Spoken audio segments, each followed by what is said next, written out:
In 2010, a low-budget alien invasion called Skyline hit cinemas and became a smash hit, but it's fair to say that audiences were left wanting more, and it's also fair to say that the critical reception was not kind. So, when a sequel was confirmed, we were cautious to say the least. Then Beyond Skyline cast the dependably excellent Frank Grillo and the Raid's awesome star Iko Uwais, and it was revealed that we'd be taken on board the alien ship, and we started paying attention. The result is a crowd-pleasing sci-fi action film that is hugely entertaining, enormously ambitious, and glee weird as Grillo's LA cop, his son and a group of survivors have to fight their way out of a spacecraft and find a way to turn the tide against the invaders, and writer-director Liam O'Donnell tells us that he was always going for bigger and better. You described the first Skyline as a Paranormal Activity meets Cloverfield. What would your pitch be for Beyond Skyline? I looked at it as sort of a Die Hard. It's definitely got War of the Worlds, and then Predator, Apocalypse Now.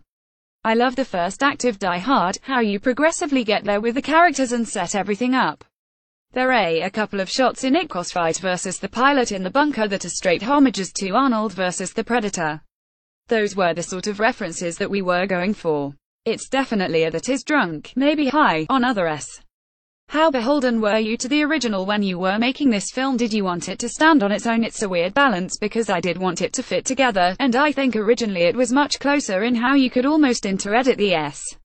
We obviously did some recasting on our flashbacks because we were over in Indonesia and it was just a one-day shoot. Scheduling worked out that way. But yeah, in my head when I was doing the treatment and script it was very much like, okay, how would this fit together? You have to honor that you're making and not the one behind it, but I think, if you use your imagination, they still kind of line up. The first film is very much aliens in the urban environment, very immediate and close. This one's massive, with huge scope. Did that just sort of happen organically as you were scripting this one? There's definitely a reaction from the first one, and a certain level of frustration because that was so low budget. We only had one location. Some of that was pretty cool because we knew the building really well. It rented there for a few years, and we were able to write it very quickly, but at the same time you don't get to really sit down and imagine just the best possible thing. That's why the ending got so weird and so crazy, I think, because we had all this pent-up creative energy. On this one I wanted to always be moving forward. One of the most frustrating parts of the first was that we had to go back up into the penthouse. I always felt that was something we should have done differently. So that was like a mantra, an overarching dogma if you will, for what I wanted there to be. Propulsive, moving everything forward. There was the earlier version of the treatment where they crashed into another city. I think once I started thinking about it as a director and not a writer, and thinking how is New York or Shanghai going to look any different than LA? Yeah, slightly different skylines but it's still just aliens in an urban environment. It became okay, let's think of a location that's remote because we need a little time away from the aliens.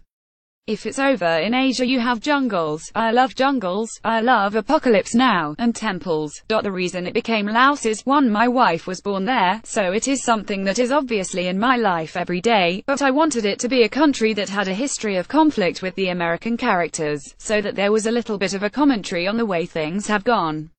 How was it stepping up to direct? This time it's the best job in the world, but it was a ton of work. This whole was about perseverance for me. I went through a lot of different collaborators that all helped it happen, but it was definitely this crazy passion project. The great reward of the response so far is that, whether people like it or not, they seem to understand that there is a crazy amount of love that has been put into it.